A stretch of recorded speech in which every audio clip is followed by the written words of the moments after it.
우리 함께 사도신경으로 신앙 고백 드리심으로 주일 예배를 하나님께 올려드리겠습니다. 나는 전능하신 아버지 하나님 천지의 창조주를 믿습니다. 나는 그의 유일하신 아들 우리 주 예수 그리스도를 믿습니다. 그는 성령으로 잉태되어 동정녀 마리아에게서 나시고 본디오 빌라도에게 고난을 받아 십자가에 못 박혀 죽으시고 장사된 지 사흘 만에 죽은 자 가운데서 다시 살아나셨으며 하늘에 오르시어 전능하신 아버지 하나님 우편에 앉아 계시다가 거기로부터 살아있는 자와 죽은 자를 심판하러 오십니다. 나는 성령을 믿으며 거룩한 공교회와 성도의 교제와 죄를 용서받는 것과 몸의 부활과 영생을 믿습니다. 아멘. 찬송가 43장 찬양하겠습니다.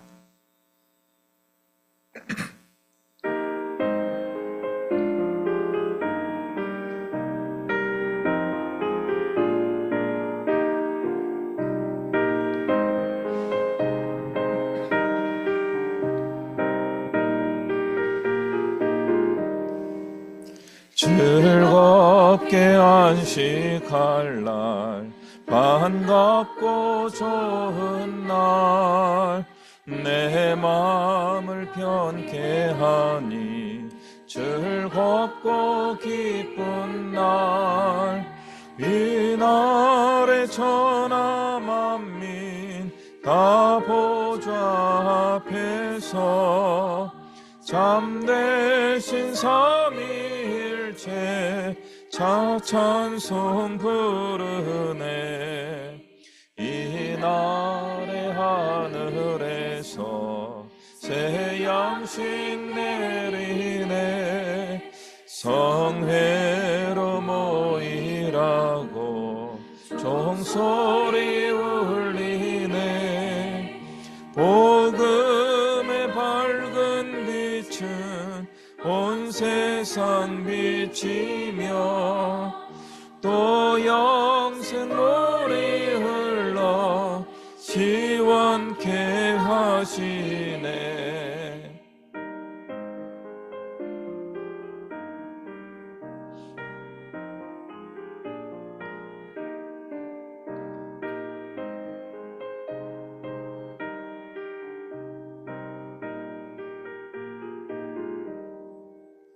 이 주일 지킴으로 새 은혜 입어서 영원히 쉬는 곳에 다 올라갑시다.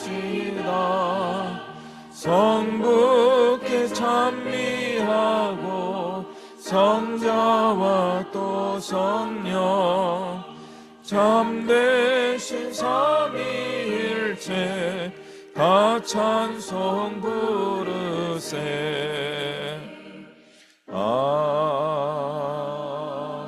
아멘. 기도합니다. 사랑과 은혜가 충만하신 하나님 아버지 고맙습니다. 오늘도 주일 아침에 우리가 하나님의 은혜를 사모하며 주님을 만나는 기쁨을 소망하며 또 우리의 마음과 정성을 다하여 주님을 높여드리기 위하여 함께 모였습니다. 주님, 우리가 드리는 이 예배를 기쁘게 받아주시오며 예배하는 우리를 주님께서 주의 사랑의 손길로 안아주시고 하늘로부터 큰 복의 문을 열어주시사 우리 각 사람의 기도의 제목에 응답하여 주시고 그것보다 더 큰 넉넉한 은혜와 복을 우리에게 허락하여 주시옵소서. 주님, 2025년이 시작한 지가 어느덧 한 달여 지났습니다. 이제 새로운 달을 맞이하였습니다.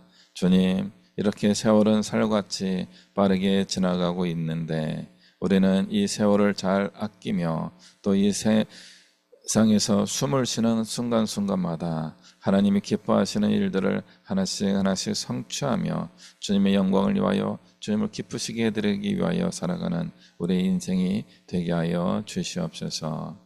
주님, 우리 사회를 돌아볼 때에 우리의 마음에 저절로 기도하게 되는 일들이 많이 있습니다. 국내적으로 많은 상황과 사건들이 있고 전 세계적으로도 아직도 갈등과 어려움들이 가득 차 있음을 보게 됩니다.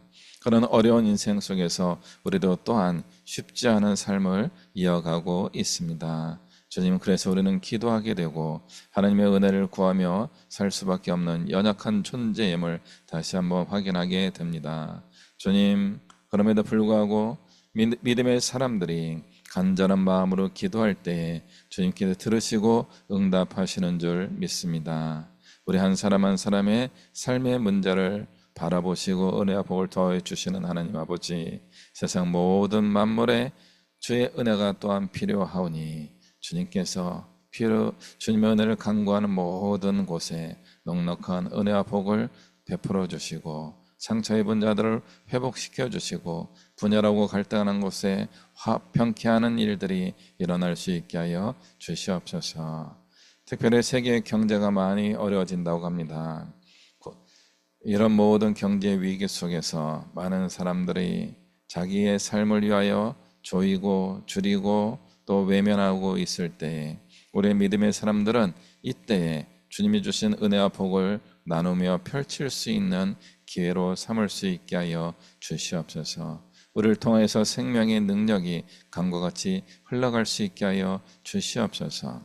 그렇게 되기 위해서는 우리 안에 생명수가 샘솟아야 되겠습니다. 우리가 먼저 하나님의 은혜를 넉넉히 맛보며 누리며 살아야 하겠습니다. 주님, 우리에게 복의 복을 더해 주시고 그 은혜와 복을 나만을 위해 사는 것이 아니라 주님께서 원하시는 그곳에 흘려보낼 수 있는 샘솟는 물줄기를 가진 사람들로서 우리가 살아가겠습니다. 우리를 사용하여 주시고 우리를 통하여 주님 큰 영광 받아 주시옵소서. 이제 우리가 말씀에 귀를 기울입니다. 오늘 우리에게 허락된 그 생명의 말씀이 우리의 마음을 울리고 우리의 삶을 새롭게 하여 주시옵소서. 예배하는 가운데 주님 홀로 큰 영광 받아 주시오며 우리를 영광으로 덮어주시기를 다시 한번 간절히 소망하오며 이 모든 말씀 예수 그리스도의 이름으로 기도하옵나이다. 아멘. 우리 함께 말씀 보겠습니다. 누가복음 19장 1절부터 10절까지의 말씀입니다.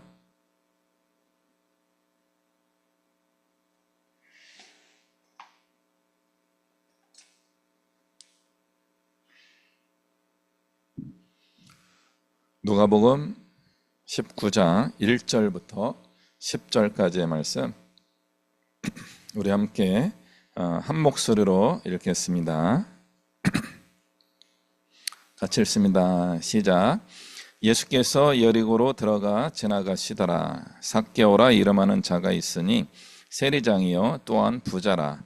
그가 예수께서 어떠한 사람인가 하여 보고자 하되 키가 작고 사람이 많아 할 수 없어 앞으로 달려가서 보기 위하여 돌 무화과 나무에 올라가니 이는 예수께서 그리로 지나가시게 되밀어라. 예수께서 그곳에 이르사 쳐다보시고 이르시되 삭개오야 속히 내려오라. 내가 오늘 너의 집에 유하여야 하겠다 하시니 급히 내려와 즐거워하며 영접하거늘 뭇사람이 보고 수군거려 이르되 저가 죄인의 집에 유하러 들어갔도다 하더라. 삭개오가 서서 주께 여짜오되 주여 보시옵소서 내 소유의 절반을 가난한 자들에게 주겠사오며 만일 누구의 것을 속여 빼앗은 일이 있으면 내 갑절이나 갚겠나이다. 예수께서 이르시되 오늘 구원이 이 집에 이르렀으니 이 사람도 아브라함의 자손이미로다. 인자가 온 것은 잃어버린 자를 찾아 구원하려 함이니라. 아멘.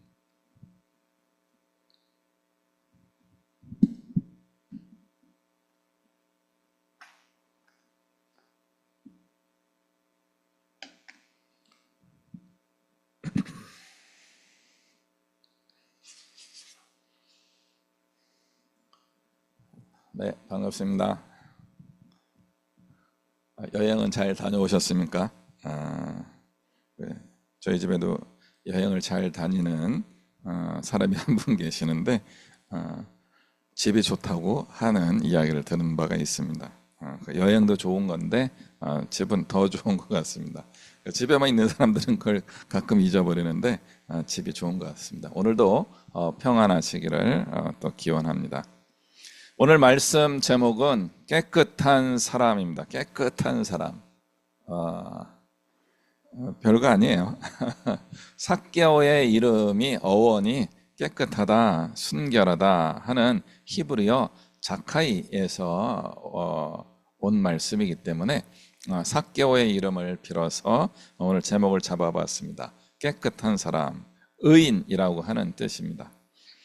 방금 말씀드린 것처럼 삭개오, 자키오, 자카이오라고 하는 이 이름은 독특하죠. 삭개오가 왜 그런 이름을 갖게 됐을까? 의로운 사람, 깨끗한 사람, 순결한 사람이란 뜻입니다. 그러나 그의 삶은 그런 평판을 얻지는 못하였습니다. 왜 그렇습니까? 그의 직업이 세금 징수원이었기 때문에 그렇습니다. 현대에도 세금은 가장 무서운 것 중에 하나입니다. 무섭습니다. 세금만큼 무서운 게 이제 돈을 빌렸을 때 내야 되는 이자입니다.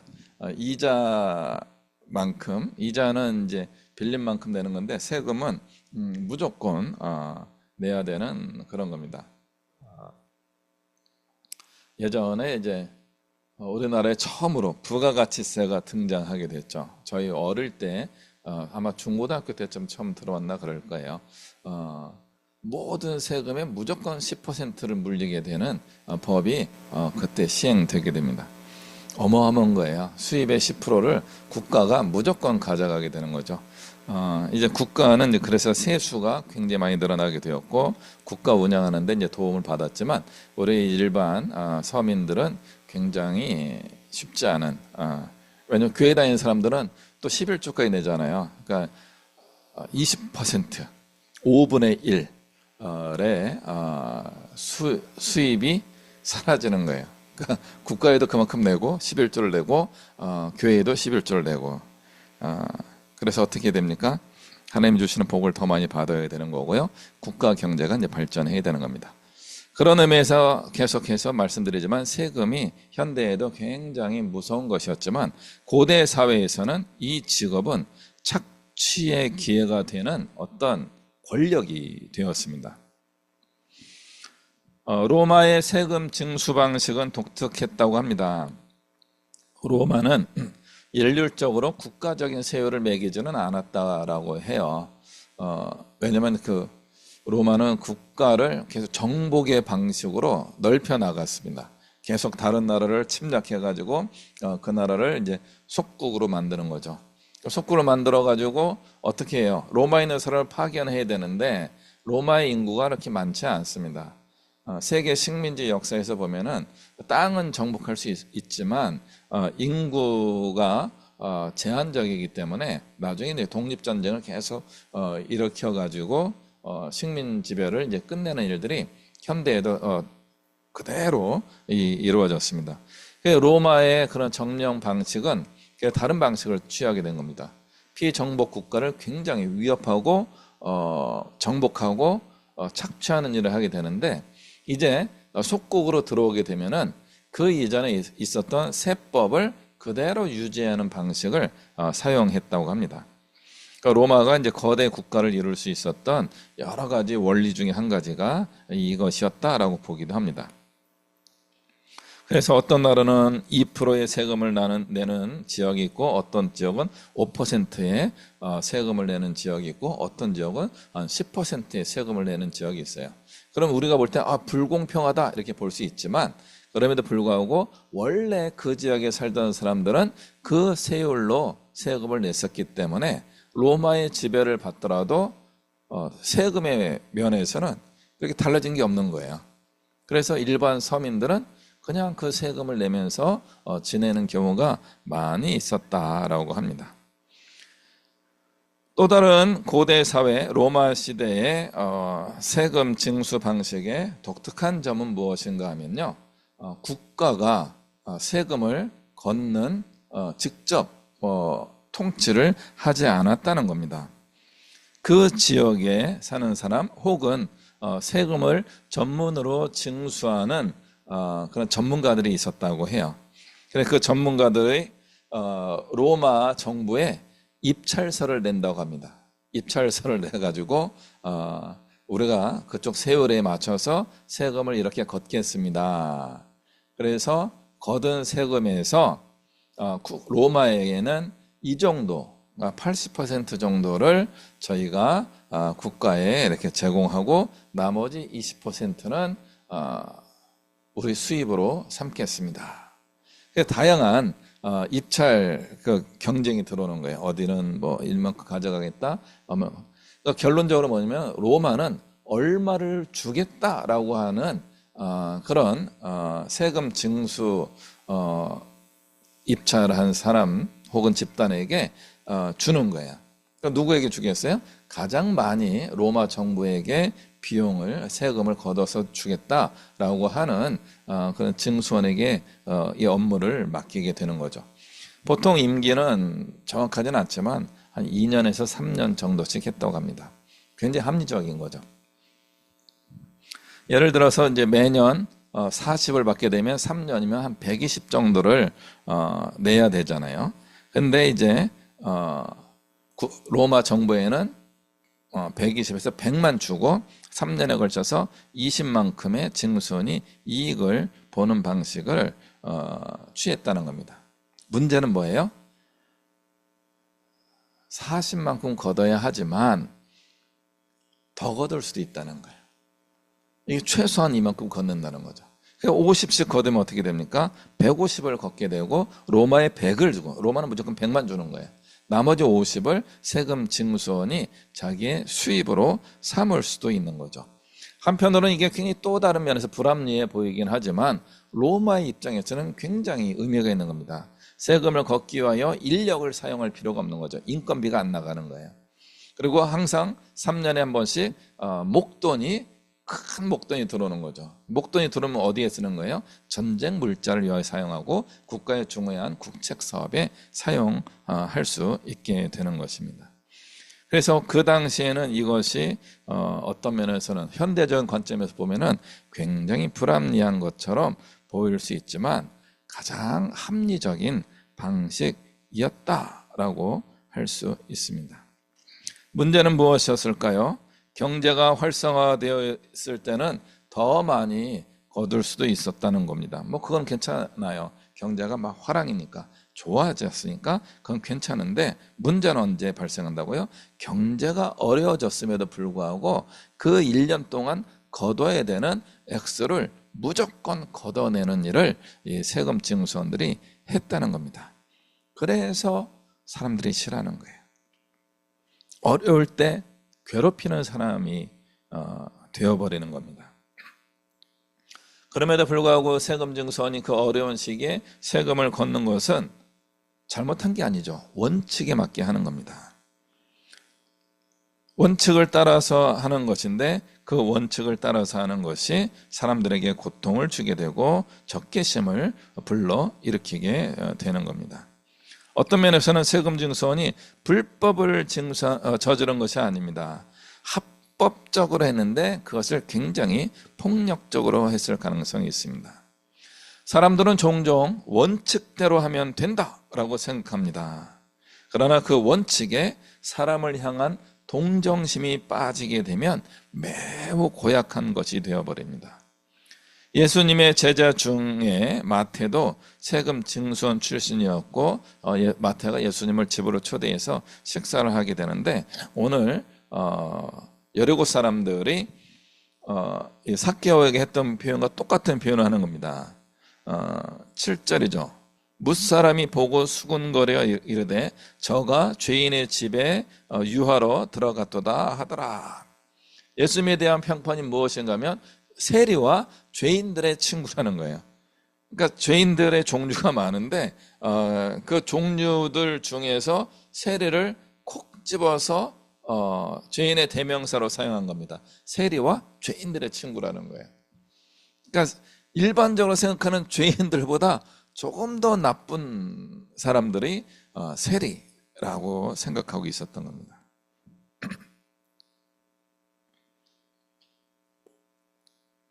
한국은 지역이 좁아서인지 모르지만 중앙 관리들이 전국을 관장했습니다. 그래서 세금 징수는 이런 개인적인 세금 징수원들이 아니라 국가 관료들이 직접 담당했습니다. 그래서 이 세금에 대해서 국가가 원천 징수를 해갔기 때문에 거기에도 고을 사또들이 어떤 수탈을 한 일들이 종종 일어나긴 했지만 그럼에도 불구하고 국가가 직접 권력을 사용한 걸로 여겨졌습니다. 그러나 로마 시대뿐만 아니라 유럽의 계몽주의 시대까지는 세금 징수원이라고 하는 개인의 직업이 존재했다고 합니다. 제가 이제 말씀을 준비하다 보니까 프랑스 혁명 때 앙투안 라부아지에 어떤 이름이 익숙하죠? 계몽주의 시대에 유명한 과학자였습니다. 라부아지에라고 하는 유명한 과학자가 그 당시에 또 악명 높은, 계산을 잘하는 분이었을 거예요. 그러다 보니까 악명 높은 세금 징수원이었다고 합니다. 그래서 프랑스 혁명 때 혁명 정부가 이 과학자, 최고의 과학자였던 이 사람을 살려줄 수가 없다라고 하면서 단두대에 사형을 집행했다고 합니다. 그래서 유럽이나 미국에서는 이런 세금 징수원에 대한 부정적 시각이 굉장히 강하게 있습니다.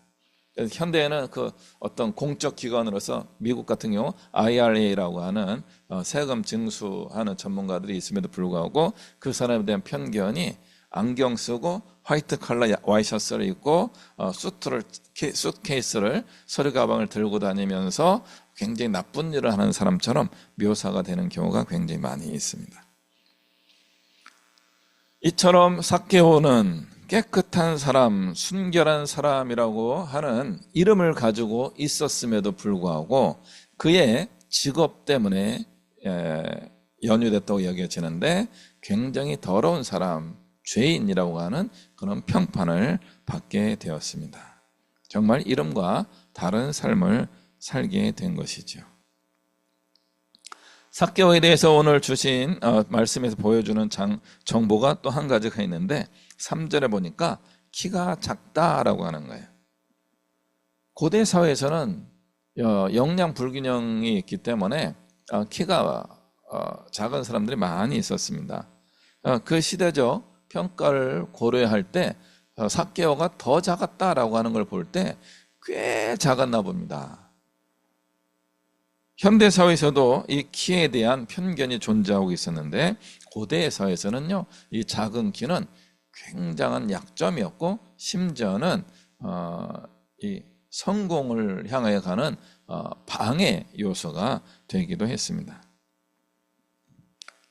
삭개오가 정말 어느 정도의 키를 가지고 있는지는 분명하지 않지만 꽤 작았나 봅니다. 제 생각으로는 여성들보다 작지 않았을까 이런 생각을 해보게 됩니다. 그 키가 작다라고 하는 것은 또 한 가지 체력이 약했을 가능성도 있습니다. 그는 예수님에 대하여 궁금하였기 때문에 예수님을 보고 싶었어요. 알고 싶었어요. 그래서 사람들 틈에서 예수님을 한번 볼까 하고 이렇게 했는데 키가 작으니까 안 보이는 거죠. 사람들이 더 키가 크니까 이게 안 되는 거예요. 그 당시 여성들도 많이 있었고 남성들도 있고 아이들도 있는데도 불구하고 삭개오가 이게 안 되는 거예요. 그러니까 힘이라도 세면은 막 비집고 들어가 가지고 앞자리까지 나아갈 텐데 힘도 없었던 것 같아요. 그래서 이 힘이 없고 체력적으로 약점이 있었던 삭개오에게는 한 가지 큰 능력이 있었습니다. 무엇이냐면 지혜로움이었습니다. 세금 징수원을 할 정도면 계산이 굉장히 빠른 분이었다는 거죠. 아까 라부의 지혜처럼 굉장히 지혜가 넘치는 그런 분이었던 걸로 여겨집니다. 그래서 어떻게 할 것인가? 나는 정말 예수라는 사람을 알고 싶고 보고 싶은데 이 상황에서는 내가 어떻게 하기가 어렵네. 몸으로 하는 것은 불가능하고 이제 머리를 써야지 하면서 지혜를 발동한 거죠. 그리고 예수님이 가시는 길을 한번 쭉 본 거예요. 저쪽에서 이쪽으로 가시는구나. 그러면 저 방향으로 가시겠지. 그러면 저쪽 갈림길 직전에 내가 예수님의 얼굴이라도 보기 위해서는 어떻게 할 것인가? 나무에 올라가야 되겠다. 어떤 나무에 올라갈까? 옛날 우리 개혁성경에서는 이 나무가 뽕나무였어요. 뽕나무. 그래서 우리나라에 있는 뽕나무는 좀 달라요. 우리나라 뽕나무는 길쭉하게 자랍니다. 그리고 옆에 장가지들이 뾰족뾰족 나와 있어요. 그래가지고 그 나무로 올라간다는 게 거의 불가능해요. 제가 우연히 뽕나무를 알게 된 거예요. 뽕나무를 몰랐으면은 그런 궁금증이 안 생겼을 텐데, 제가 뽕나무를 안 거예요. 왜냐면 어릴 때 제가 시골에 잠깐 살던 기억이 있었는데, 누에를 키우는 그런 그 누에 농사하는 곳을 가본 적이 있는 거예요. 그래서 거기 가보니까 뽕나무 이파리를 노예들에게 먹이면서 하고 나중에 번데기가 되고 거기서 비단을 만드는 그런 본 적이 있어요. 그래서 노예가 먹는 나무 이파리를 보고 이게 뭐예요? 뽕잎이다 그랬죠. 막 웃으면서 방구뽕이야 막 그러면서 막 어린이들 웃겨주면서 아저씨들이 얘기해 준 거죠. 뽕나무가 어디 있어요? 그러니까 저기 있다는데 뽕나무가 이렇게 생긴 거예요. 굉장히 커요. 그다음에 옆에 장가지가 많아서 뾰족뾰족해요. 삭개오가 여기로 올라갔다고? 불가능한데? 이건 어른들도, 몸이 건장한 어른들도 올라가기 어려운 나무인데 안 될 건데 한 거죠. 오늘 성경에는 어떻게 번역이 됐어요? 돌무화과 나무로 번역을 했어요. 돌무화과 나무. 그래서 인터넷 또 열심히 찾아보고 이 돌무화과 나무에서 살펴보니까 뽕나무과의 무화과 비슷한 열매를 맺는 중동 지역에 있는 나무라는 거예요. 이게 이해가 되는 거죠. 어릴 때는 이걸 아는 분들이 없었던 거예요. 그냥 무조건 뽕나무죠. 뽕나무에 올라간 삭개오가 그러면서 노래도 부르고 한 거죠. 근데 지금은 돌무화과 나무고 그 이스라엘 지역에서는 무화과 나무 열매와 비슷한 과일을 맺는 나무다라고 한 거죠.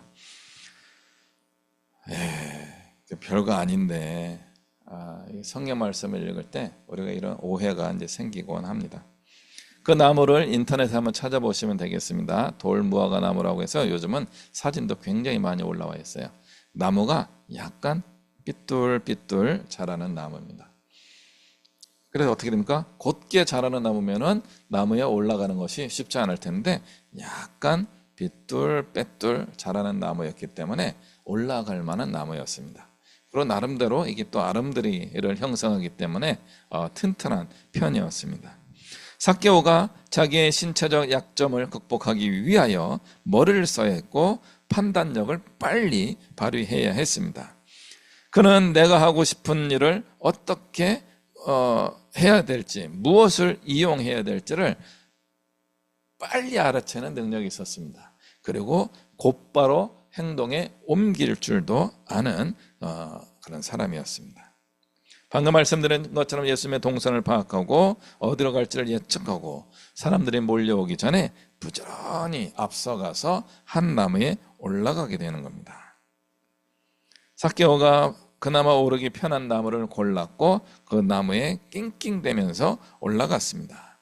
어릴 때 설교 말씀을 들을 때 삭개오가 낑낑대는 모습을 보고 아이들이 막 웃기도 하고 비웃었을 것이다 이런 표현이 있었어요. 그랬을 수도 있어요. 그런 사람들의 시선을 전혀 아랑곳하지 않고 나무에 매달려서 올라가는 그 삭개오의 모습은 그렇게 멋있는 모습은 아니었을 겁니다. 그럼에도 불구하고 그가 왜 그런 우스꽝스러운 일을 하게 된 것입니까? 그 마음에 예수님을 알고 싶은 간절함이 있었기 때문에 그렇습니다. 성경 말씀에는 그것이 분명히 표현되어 있지는 않지만 예측하게 만들어줍니다. 삭개오가 예수님이 자기 집에 들어오신다는 말씀을 듣는 순간 내가 내 재산의 절반을 가난한 사람들에게 나눠주겠습니다. 누군가의 것을, 나는 원칙을 지키며 일을 했다고 생각하지만 누군가의 것을 속여서 빼앗은 일이 있다면 4배로 갚겠습니다. 그 마음에 있었던 생각, 예수님이 어떤 가르침을 주지도 않았고 어떻게 해라 라고 지시도 하지 않았음에도 불구하고 그가 먼저 말하고 삶을 바꾸겠다라고 결심하는 모습을 보여주고 있습니다. 왜 그럴까요? 자기 이름 때문에 그랬다라고 저는 생각합니다. 삭개오란 이름이 평생의 그의 숙제였습니다. 자기 이름에 관하여 계속 묵상한 거죠. 내 이름은 삭개오야. 내 이름은 깨끗한 사람이야. 나는 의롭게 살아야 되는데, 그리고 나는 세금 징수원의 직업을 내가 감당하는데 절대로 원칙을 벗어난 적은 없어. 그런데 왜 사람들은 나를 욕하고 있을까? 내가 더 깨끗해질 수 있는 방법은 무엇일까? 아마도 삭개오는 평생 자기 이름과 관련하여서 고민하였을 가능성이 큽니다. 그래서 예수님을 만나면은 그것을 아마 질문하고 싶었을 겁니다. 저 어른이 나에게 어떤 지혜를 주시면 좋겠다. 그런 생각을 한 거죠. 근데 그 간절함, 평생의 숙제 한 가지를 풀기 위한 간절함 때문에 그는 나무를 찾았고 앞서 뛰어가서 낑낑대면서 그 나무에 올라갔던 겁니다. 그 나무에 올라가 있는 삭개오를 주님께서 지나가시다가 쳐다보신 겁니다.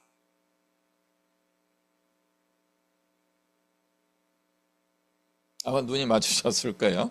예수님하고 예수님. 아마 삭개오가 약간 내려다봤겠죠. 예수님은 살짝 올려다보시고 이때 예수님 말씀하십니다. 삭개오야, 속히 내려오라. 내가 오늘 내 집에 유하여야 하겠다. 놀라운 주의 음성을 듣습니다. 삭개오는 아직 예수님하고 한마디도 안 했어요. 우리 집에 한번 와주세요. 초대한 적도 없습니다.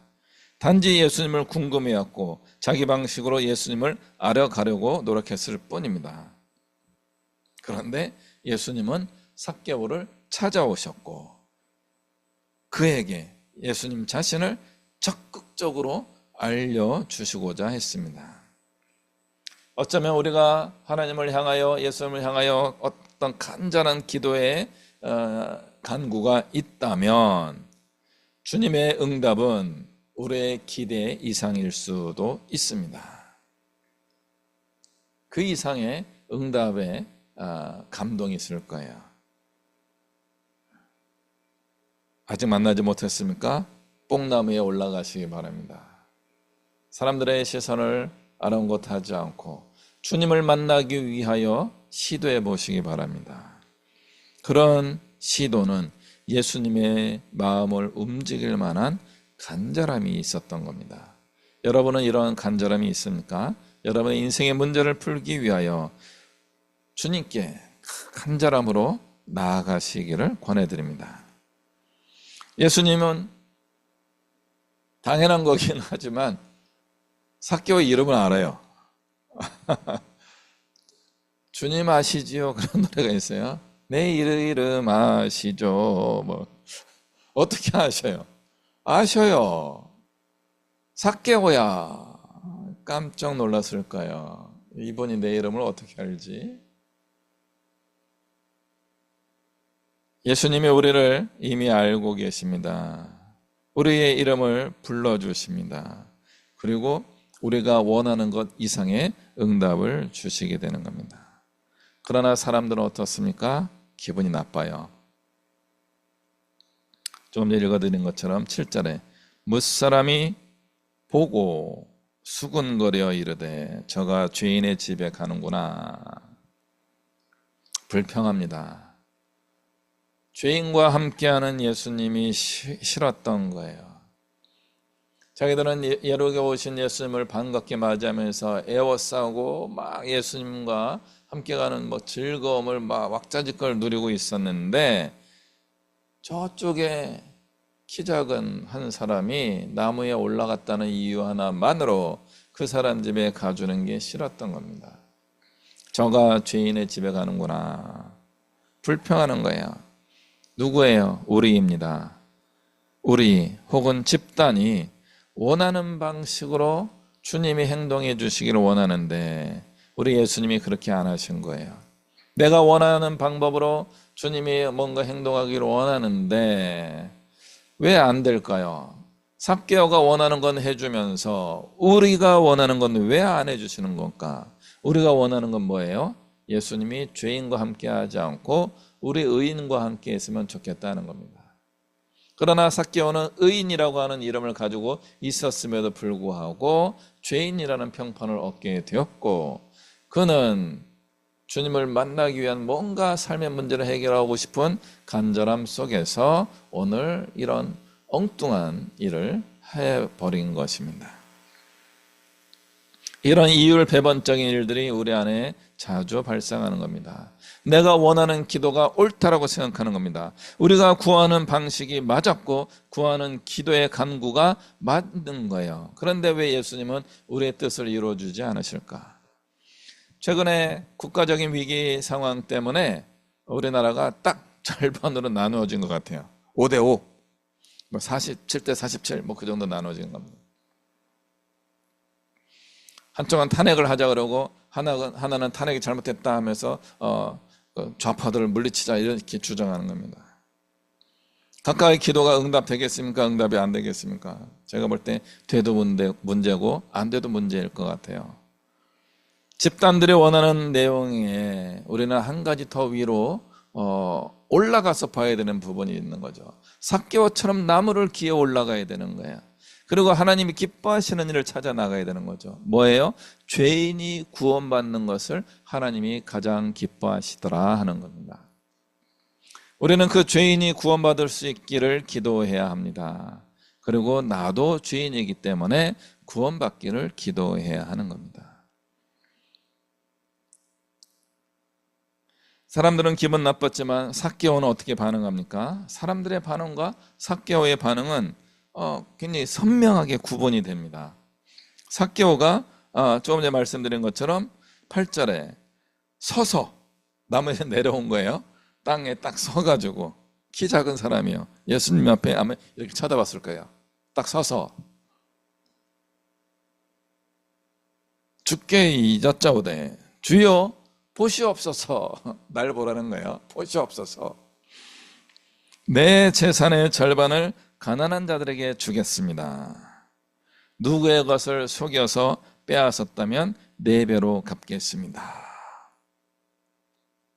자신이 있는 거예요. 이 키 작은 삭개오는 자기의 인생에 대해 자신이 있는 거예요. 나는 성결하게 살아왔습니다. 나름대로 깨끗하게 살아왔습니다. 그런데 뭔가 문제가 있는 게 분명합니다. 사람들이 나를 너무나 싫어해요. 나는 원칙을 지키고 원리를 따라 살아갔음에도 불구하고 사람들이 나에게 죄인이라고 하며 손가락질을 하고 있는 거죠. 나한테 그러면 안 될 것 같은데 왜 나에게 이런 일이 생길까요? 그래 깨달았습니다. 나의 재산을 가난한 자들에게 나눠주겠습니다. 가난한 사람들을 도와주지 않은 것을 자기의 죄라고 생각한 겁니다. 두 번째는 내가 혹시라도 속여서 세금 징수원이라고 하는 공정한 일을 내가 수행할 때 잘못한 일이 있다면 4배로 갚겠습니다. 저는 어릴 때 많은 설교하시는 분들이 삭개오가 착취를 굉장히 많이 했다라고 알려져 가르침을 주신 거예요. 그래서 4배를 갚으려면 못 갚을 텐데 이런 마음이 드는 거예요. 내가 100을 빼앗아서 얻은 거라면 400을 갚아야 되는데 나한테 결과적으로 100밖에 없는데 어떻게 400을 갚겠어요? 300이 모자른데. 불가능하다고 저는 생각한 거죠. 그러나 제가 삭개오를 계속 살펴본 바에 의하면은 삭개오는 어떤 면에서는 자기 이름값을 하기 위하여 세리로서 정당하게 활동한 것이 아니겠는가 이런 생각이 드는 거예요. 자기 계산법에 의하면은 한두 번은 있었던 것 같아요. 누군가를 속여서 착취한 일은 있었던 것 같은데 그런 일이 많지 않은 거예요. 그래서 이분은 4배로 갚겠다. 율법을 따르겠다는 거죠. 구약에 나오는 신명기에 나오는 말씀을 따르겠다는 그런 고백을 하는 거예요. 내가 율법을 따라 살지 않은 면이 혹시 있다면 지금이라도 다른 건 몰라도 이 부분에 있어서는 돈과 관련된 일을 내가 주로 해왔는데 이 문제를 율법을 따라 배상을 하겠습니다. 저는 이 말씀이 굉장히 놀라운 깨달음이라고 정말 확신합니다. 조금 전에도 말씀드린 것처럼 예수님이 지금 삭개오에게 어떤 이야기도 안 했어요. 너희 집에 가겠다 이 한마디만 한 거예요. 그럼에도 불구하고 삭개오는 평생에 자기 마음에 있었던 숙제와 같은 일을 오늘 하겠다라고 선포하고 결심하고 이제 행동으로 이어갈 예정입니다. 무엇이 문제였습니까? 동기 유발이 안 됐던 거예요. 사람들이 손가락질하고 저 사람은 죄인이다, 저 사람은 못됐다, 잘못됐다 라고 하는 지적은 많이 있었지만 그것이 동기 유발이 되지 않은 거예요. 오히려 더 엄격하게 원칙을 사수하면서 행동하였을 가능성이 높습니다. 그런데 하나님 앞에서는요, 그것도 죄일 수 있습니다. 뭐예요? 완고함입니다. 하나님 앞에서 완고함은 죄입니다. 완고하게 원칙을 지켜나가서 원칙을 따라서 행동한 나는 잘못이 없다, 원칙을 어긴 사람들이 잘못됐지 원칙을 지킨 나는 잘못된 것이 없다라고 생각하는 사람은 죄인입니다. 원칙 없이 잘못을 저지른 사람은요 진짜 죄인입니다. 그러나 원칙을 따라서 살아가는 사람도 죄인입니다. 제일 좋은 건 뭐예요? 제일 좋은 건 모르겠어요. 오늘 예수님의 가르침을 따라서 우리가 그나마 좋은 것을 하나 생각하는 게 뭐냐면, 원칙을 어겨서라도 다른 사람들을 도와줄 수 있다면 그것은 선한 삶을 살 수 있는 가능성을 찾아가는 것이다 라고 말씀드리겠습니다. 이미 우리 안에는 선한 본성이 있는 거예요. 예수님이 주신, 하나님이 주신 선한 본성이 있습니다. 그 선한 본성을 원칙이라고 하는, 모든 사람이 그렇게 하고 있어, 사회적으로 그래, 나는 국가적으로 이런 권한을 부여받았기 때문에 할 수 있는, 하는 거야, 나에게 잘잘못을 묻지 마라. 그렇게 하려면 로마 정부에게 문제를 삼아야지 나보고 잘못했다고 이야기하면 안 돼. 나는 원칙적인 원칙주의자야, 나는 잘못이 없어 라고 생각하고 있다면 그것은 잘못입니다.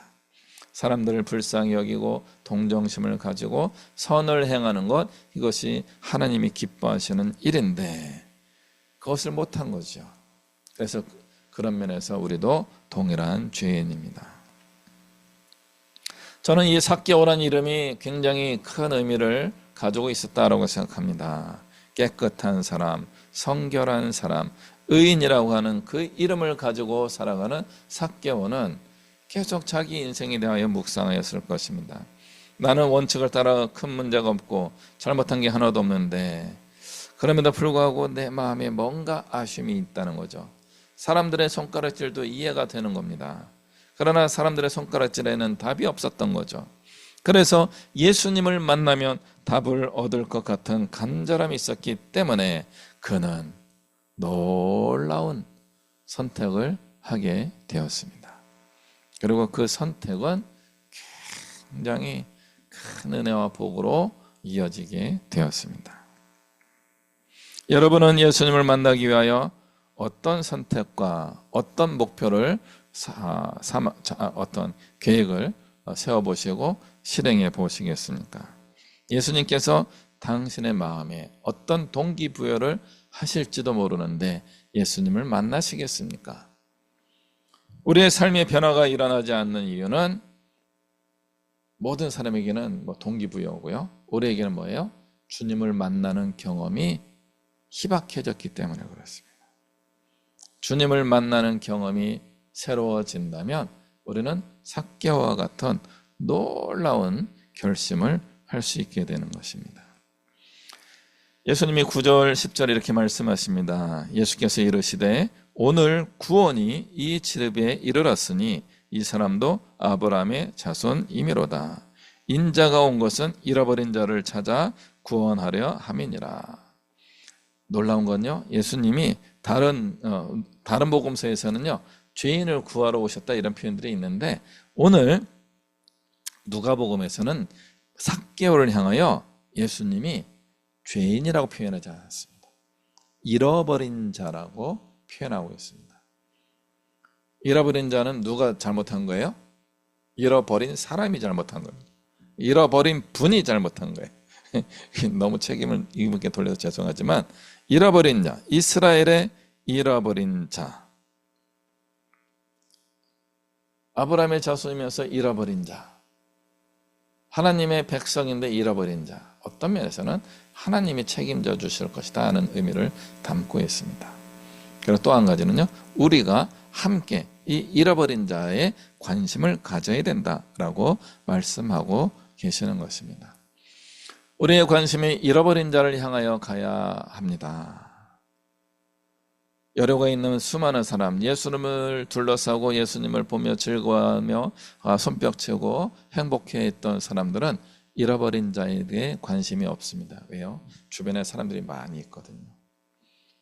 그러나 예수님은 나무에 힘겹게 올라가서 주님을 만나기를 간절히 기다리고 소망하고 있는 이 삭개오를 주목하고 계십니다.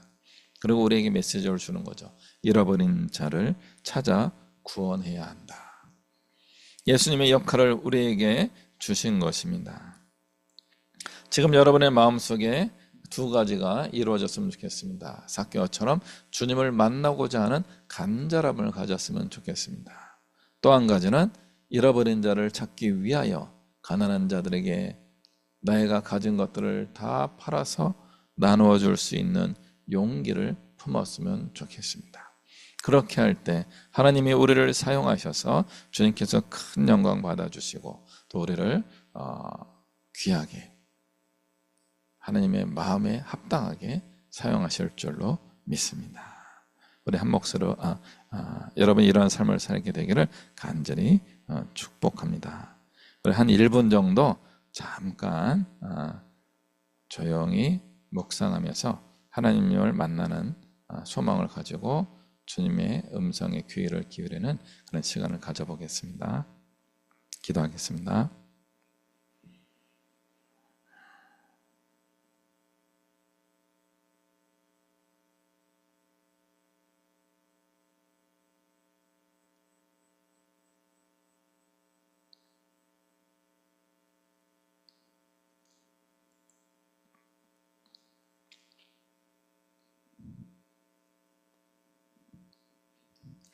주님, 우리가 평생의 문제 아니면 지금 삶의 문제를 가지고 주님 앞에 나와 주님을 만나기를 간절히 소망합니다. 우리를 만나 주시옵소서. 또 우리가 예수님이 주신 사명, 잃어버린 자가 구원받게 되는 일을 위하여 쓰임받기를 원합니다. 우리의 것을 사용하여서 생명을 살린 일을 삭개오처럼 감당할 수 있게 하여 주옵소서. 감사드리며 예수 그리스도의 이름으로 기도하옵나이다. 아멘. 찬송가 365장 같이 찬양하겠습니다. 365장입니다.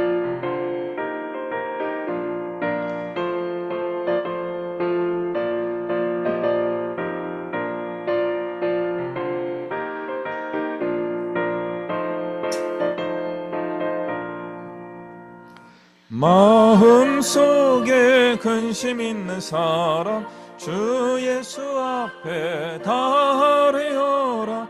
기쁜 마음 있을 때라도 주 예수께 아뢰라. 주 예수 앞에 다하리어라. 주 우리의 친구니 무엇이나 근심하지 말고 주 예수께 아뢰라.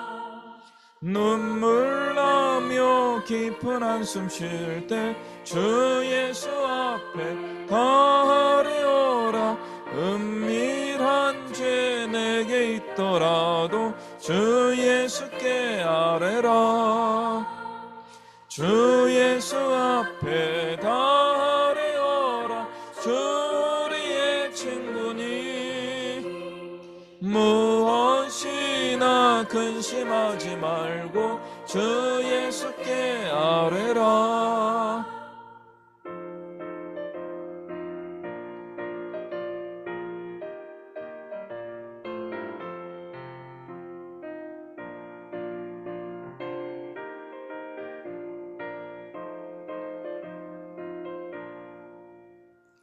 괴로움과 두려움 있을 때 주 예수 앞에 다하리오라.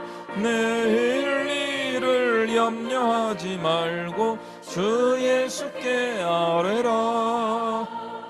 주 예수 앞에 다하리오라. 주 우리의 친구니 무엇이나 근심하지 말고 주 예수께 아뢰라. 죽음 앞에 겁을 내는 자여 주 예수 앞에 다하리오라. 하늘나라 바라보는 자여 주 예수께 아뢰라. 주 예수 앞에 다하리오라. 주 우리의 친구니 무엇이나 근심하지 말고 주 예수께 아뢰라.